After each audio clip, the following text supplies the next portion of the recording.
Mathematics 1 आज हम लोग स्टार्ट करेंगे। मैथमेटिक्स 1 में पहला यूनिट है हमारा, जिसमें हम लोग रोल्स थ्योरम पहला टॉपिक है।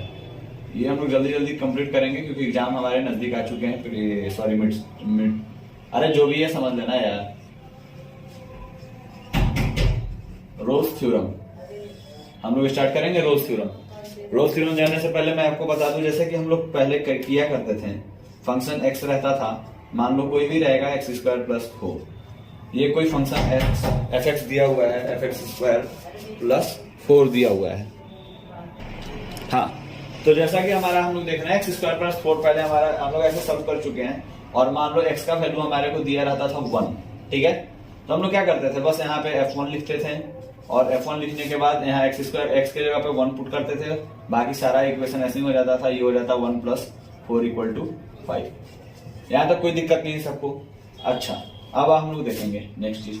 अगर यहाँ पे एफ एक्स गिवन था x³ + 4 + 2, ऐसा मान लीजिए, ऐसा कुछ भी गिवन है, या फिर एक और x ले लेते हैं 2x, ऐसा कोई फंक्शन दिया हुआ है x के टर्म में, और हमसे बोला कि एफ ए निकालिए। तो एफ ए यहाँ पे लिखेंगे a³ हो जाएगा +4 + 2a, और कुछ नहीं होना है इसमें। ये हमारा हम लोग समझ, मतलब x के जगह पे जो भी वैल्यू दिया रहेगा, a दिया रहेगा तो a, b दिया रहेगा तो b, c दिया रहेगा तो c, d दिया है तो ये हम लोग कर लेंगे। यहाँ तक कोई दिक्कत नहीं है। चलिए, अब इसके बाद एक मिनट में से रब कर लूँ, उसके बाद नेक्स्ट टॉपिक बताता हूँ फिर कैसे करना क्या है इसमें। रोल्स थ्योरम, अभी हम लोग रोल्स थ्योरम नहीं जाने, अभी तो मैंने बस ऐसे बेसिक सा एक चीज बताया था। अब रोल्स थ्योरम पे आते थे। रोल्स थ्योरम पे जो कहता है हमारा, रोल्स थ्योरम क्या कहता है? रोल्स थ्योरम कहता है कि कोई भी फंक्शन हो गया, मान लीजिए, पहला उसमें आपको 3 कंडीशन चेक करने होते हैं पहले रोल्स थ्योरम को वैलिड कराने के लिए। पहले फंक्शन ऑफ ए, दूसरे बार हम लोग निकालेंगे फंक्शन ऑफ बी, फिर ए बी निकालने के बाद तीसरा कंडीशन जो होगा हम लोग देखेंगे कि क्या एफ ए = एफ बी है क्या।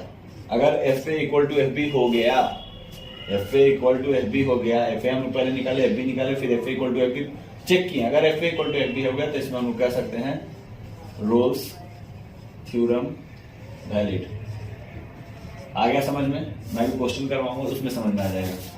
ठीक है, मान लीजिए पहला क्वेश्चन हमारे पास है वेरीफाई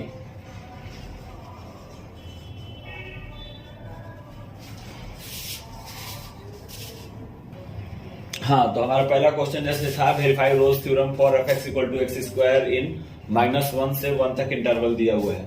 तो बेसिकली ये इंटरवल क्या बता रहा है, इसका वैल्यू हम लोग ये ले लेंगे और इसको b मान लेंगे, और बाकी अब कुछ नहीं करना। आपका पहला कंडीशन, पहला हमने जो बताया ना एफ ए, बस एफ ए के जगह पे एफ ए जो था, ए का वैल्यू कितना है -1, पहले फंक्शन लिखेंगे x², अब लिखेंगे f-1, एफ एक्स था ये, सॉरी, -1 का स्क्वायर = हो गया 1।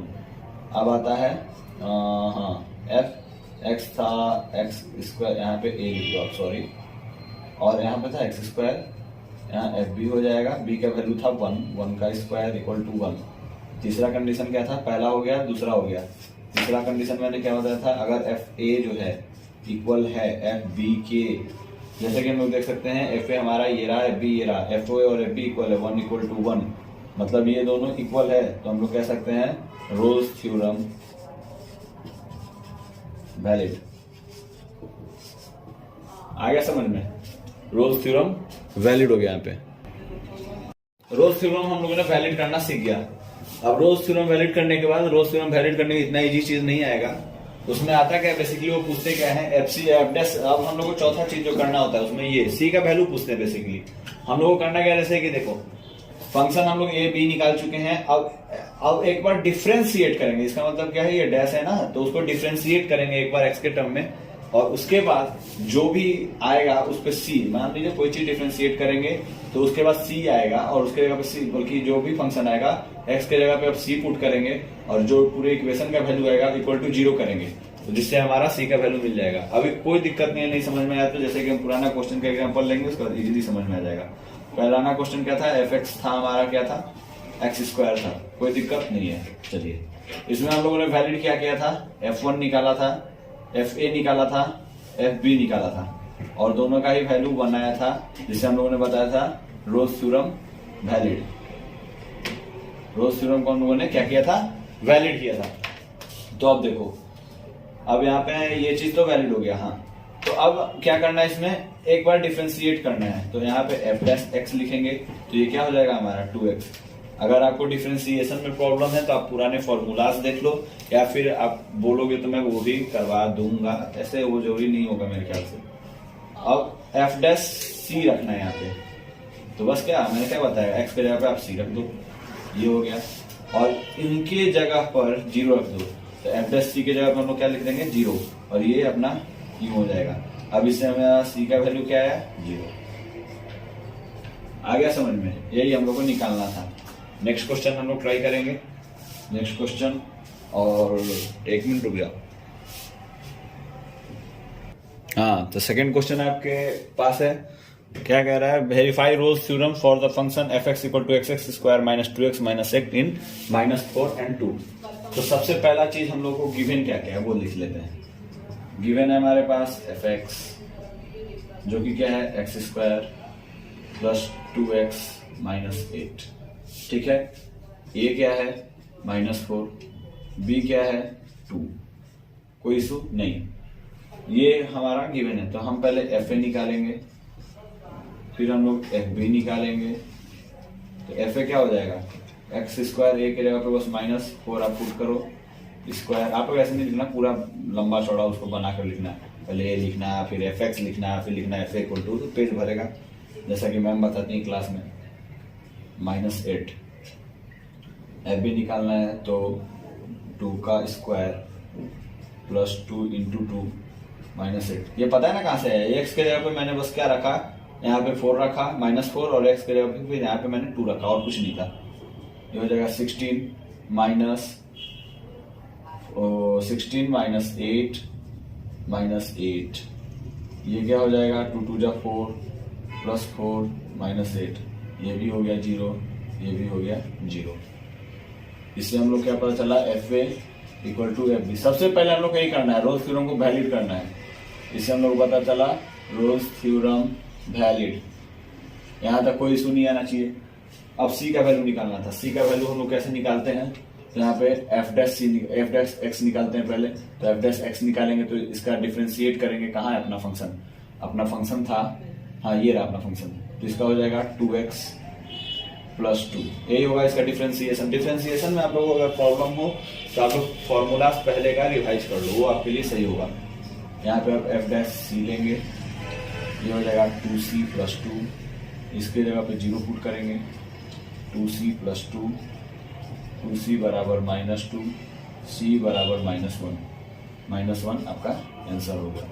आ गया समझ, कोई इशू हो तो आप पूछ सकते हैं जरूर। तो सेकंड क्वेश्चन आपके पास है, verify Rolle's theorem for function f x बराबर साइन एक्स ई का power minus x in 0 to पाई। तो गिवन हमने लिख दिया है पहले, साइन एक्स ई का पावर माइनस एक्स, ए 0 है और बी पाई है, इसमें कोई दिक्कत नहीं आना चाहिए सबको। पहले हम लोग निकालेंगे एफ ए, तो एफ ए निकालेंगे, बस ए के जगह पे हम लोग क्या पुट करना है 0, इस एक्स के जगह पे जहां पे भी है उसके जगह पे 0 पुट कर देना है। तो हो जाएगा साइन 0 ई का पावर -0। साइन 0 डिग्री का वैल्यू सबको पता है क्या होता है, 0 होता है, तो यहाँ पे आ गया 0। अब एफ बी निकालेंगे, क्योंकि 0 से मल्टीप्लाई करेंगे, ई का पावर कुछ भी हो तो वो 0 ही आएगा। साइन 0 का वैल्यू होता है 0, 0 इंटू ये करे तो 0 आ गया, ठीक है। अब फंक्शन बी का निकालेंगे, तो फंक्शन बी में भी हो जाएगा साइन, बी के जगह पे पाई रखना था हम लोगों को, ई का पावर माइनस पाई, फिर साइन पाई होता है 0, 0 से कुछ भी मल्टीप्लाई करें आ गया 0। ए निकल गया, बी निकल गया। और यहाँ पे हम लोग ये देख सकते हैं, function of a is equal to function of b, function of a equal to function of b equal to 0 since Rolle's theorem. Rolle's theorem हमारा वैलिड हो गया। थोड़ा बाहर से आवाज आ रहा है बैकग्राउंड में, उसके लिए हम कुछ नहीं कर सकते। हाँ, तो अब हम लोग क्या करना था, एफ डैश एक्स निकालना था। तो एफ डैश एक्स निकालेंगे अगर हम लोग, तो साइन, पहले एफ एक्स लिख लेते हैं उसके बाद निकालते हैं तो फिर भूलेगा नहीं। साइन एक्स ई का power minus x, sine x का, और अब देखिए यू और भी यहाँ आ गया ना, ये यू मान लेते हैं यू भी, और हम लोगों ने यू भी का पढ़ा होगा कि अगर यू और भी का डिफ्रेंशिएट करते होता है तो यू डैश भी प्लस भी डैश यू, यही हम लोगों ने पढ़ा है। तो अब यही इसी का यूज करेंगे।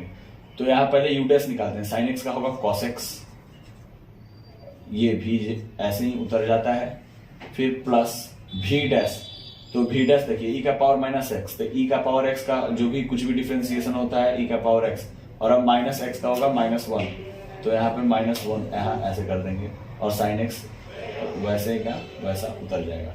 सही है, कोई दिक्कत नहीं है। चलिए आगे बढ़ते हैं। तभी हो जाएगा cos x e का पावर -x माइनस e का पावर -x साइन x। ठीक है, और अब बस x अब क्या निकालना था, ये हम लोगों ने f डैश x निकाला, और अब f डैश c, x की जगह पे c पुट करेंगे, cos c e का पावर -c माइनस e का पावर -c साइन c। और इसको अब हम लोग क्या करते हैं, रोल्स थ्योरम में इसको 0 पुट करते हैं, cos c e का पावर -c माइनस e का पावर -c साइन c। ठीक है, कोई दिक्कत नहीं आना चाहिए यहाँ पर। इससे अब हम लोग क्या कर सकते हैं, हाँ इसको आप इधर, ये चीज है इधर भेज दीजिए या फिर इसको इधर भेज दीजिए, तो ये माइनस है तो इधर भेज देते प्लस हो जाएगा। तो e का power -c sine c is equal to cos c e का पावर -c, ये गया, और साइन c इक्वल टू हो गया cos c। अब आप हमको ये बताइए sine c equal to cos c किस पे होता है, या छोड़िए इससे भी बता देते हैं क्या करना है। बस cos c को इधर ला दीजिए, cos c को अगर आप इधर लाइएगा तो हो जाएगा साइन c बाय में cos c is equal to 1 is equal to हो गया, तो sine c by cos c हो जाएगा tan c equal to 1, c बराबर tan इनवर्स 1। कैलकुलेटर से आप चाहे तो कैलकुलेट कर देते, तो आपको याद है तो c इक्वल टू होता है 45 डिग्री पे 1, इसको हम लोग कह सकते हैं π/4 आंसर। चलिए सही है, नोट कर लीजिए। अब देखिए हमारा नया क्वेश्चन है, verify Rolle's theorem for the function fx बराबर x² plus 2x plus 9 given है, वो हम लोग कर ले पहले। तो इसमें देखिए ये क्वेश्चन में आप लोग को लग रहा हो क्वेश्चन गलती है, या फिर ऐसा भी लग रहा होगा अगर आपने पहले पढ़ा होगा तो कोई बात ही नहीं है। इसमें इंटरवल नहीं दिया हमारा, कहां से कहां तक, यानी a और b का वैल्यू नहीं दिया है। अब नहीं दिया तो हम लोग को निकालना पड़ेगा। निकालेंगे कैसे, तो उसके लिए पहले क्या करेंगे, फंक्शन का ही वैल्यू, यहाँ ये इक्वेशन है क्वाड्रेटिक इक्वेशन, इक्वल टू 0 दे देंगे, तो x² plus 2x plus 9 is equal to 0। अब इसका आप फैक्टर निकालेंगे, तो फैक्टर निकालने के लिए आप अपना ऑर्डिनरी मेथड यूज कीजिए, लेकिन अगर कैलकुलेटर अलाउ है तो मैं कहूंगा वो आप ना करें। उसके लिए आपको क्या करना है, तो उसके लिए आपको ऑन करना है calculator, mode mode mode 1 mode. अब डिग्री पूछेगा आपसे, तो डिग्री पूछेगा, तो डिग्री इसमें देखना है 2 डिग्री है, 2 क्लिक किए, तो अब a का वैल्यू पूछेगा, तो a का वैल्यू यहाँ पे 1 है, इक्वल टू करेंगे, फिर b का वैल्यू पूछेगा तो b का वैल्यू 2 है, इक्वल टू करेंगे, c का वैल्यू 9 है, इक्वल टू करेंगे, तो x1 हमारा आएगा -1, x1 आएगा -1, फिर इक्वल टू करेंगे तो x2 आएगा -1, फिर x3 आएगा, हाँ 2 इक्वेशन है तो 2 ही आएंगे ना इसमें, x के वैल्यू क्वाड्रेटिक इक्वेशन है तो 2 आएंगे। अगर कंफ्यूजिंग लग रहा है तो फिर से मैं आपको समझा देता हूं क्या करना है। कैलकुलेटर आप ओपन करेंगे, उस पर लिखेंगे मोड मोड मोड, 3 बार मोड लिखेंगे, फिर 1 लिखेंगे, फिर मोड लिखेंगे। तो इससे इतना लिखने के बाद आपसे वो क्या पूछेगा, इतना आप लिख लीजिएगा तो डिग्री पूछेगा, तो डिग्री आप सेलेक्ट कीजिएगा, 2 डिग्री या 3 डिग्री जो भी होगा। तो डिग्री मान लीजिए इसमें क्या था 2, तो डिग्री आप लोगों ने 2 टीपा, फिर इक्वल टू, तो आपसे वो a का वैल्यू पूछेगा, b का वैल्यू पूछेगा, c का वैल्यू पूछेगा। पहले a का पूछेगा, तो a का वैल्यू हमारा क्या है, यहाँ पे देखिए a ये होता है, b ये होता है और c ये होता है। तो a का वैल्यू वहां पे 1 है, b का वैल्यू यहाँ पे 2 है और c का वैल्यू यहाँ पे 9 है। कोई इशू नहीं होना चाहिए। a b और c का वैल्यू, a इक्वल टू 1 लिखेंगे, फिर इक्वल टू का सैंपल देंगे तो b पूछेगा, फिर इक्वल b का वैल्यू पुट करके फिर इक्वल टू टिपेंगे तो c पूछेगा, फिर c को एक बार c इक्वल टू 9 करके फिर इक्वल टू कीजिएगा तो आपको x1 और x2 का वैल्यू दे देगा। वही x1 और x2 का वैल्यू यहाँ मैंने लिख दिया, -1 एंड -1, 2 ही वैल्यू आएगा। और फिर से अगर आपको इरेज करना होगा तो मोड फिर से कीजिएगा, मोड 1 को क्लिक कीजिएगा फिर से, तो वो फिर से 0 हो जाएगा। यहाँ तक कोई इशू नहीं। तो यहाँ पे x1 और x2 का जब वैल्यू आ गया, यही हमारा a का वैल्यू है एक, और यही हमारा एक b का वैल्यू है, और दोनों अब देख रहे हैं हम लोग -1 ही है, तो ऐसा आप चाहें तो करके देख लें। ऐसा आना वही है। इसको मैक्सिमम टाइम में रोल्स थ्योरम में जो भी क्वेश्चन रहता है वो वैलिड ही होता है रोल्स थ्योरम, तभी वो दिया रहता है। ऐसे आप वहां पे तो ऐसे नहीं कह सकते ना वैलिड ही होगा, आपको लिख के दिखाना ही होगा।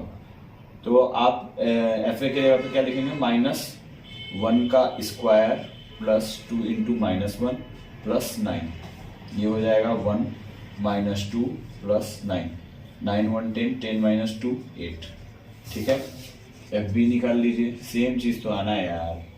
एफ बी इक्वल टू -1 का square plus 2 into -1 plus 9, 1 plus 1 -2 plus 9, 9 1 10 -2 equal to 8।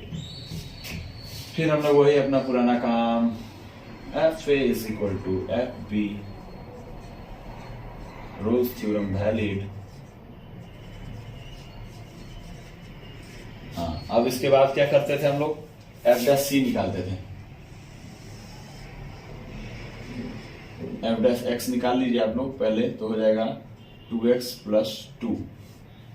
F dash C put करेंगे तो हो जाएगा 2c प्लस 2, और एफ डैश सी को हम लोग क्या पुट करते थे, 0, और यहां लिखते थे 2c प्लस 2। जिससे हम लोग को क्या c का वैल्यू निकल के आएगा -1, या फिर रुको याद कर लेते हैं, 2c बराबर -2, c बराबर -1, आंसर आ गया समझ।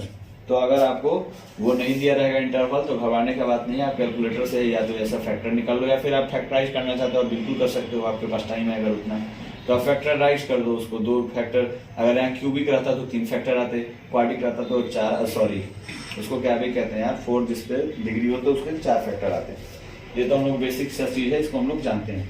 अब आपके पास आएगा क्या, अगर बाई चांस छोड़िए इतना का नहीं है और कहीं प्रॉब्लम होगा तो फिर पूछेगा। एक क्वेश्चन आप लोग और लिख लीजिए, अगर आप आरजीपीवी का ही क्वेश्चन है, आया हुआ क्वेश्चन है, या फिर मेरे पास अभी क्वेश्चन वो अवेलेबल नहीं है, सॉरी। तो आप मैम ने जो क्लास में करवाया था उसका कोई क्वेश्चन बना के सारा एग्जाम्पल देख लीजिए। अगर नहीं बनता है तो फिर आप हमसे पूछ सकते हो, व्हाट्सएप पे भी आप पूछ सकते हैं, या फिर कहीं भी क्लास में ही पूछ लीजिएगा, जहाँ आपको मन करे वहाँ पूछ सकते हैं, मैं बता दूंगा कैसे बनता है। चलिए ठीक है, बाय। रोल्स थ्योरम खत्म होता है आज।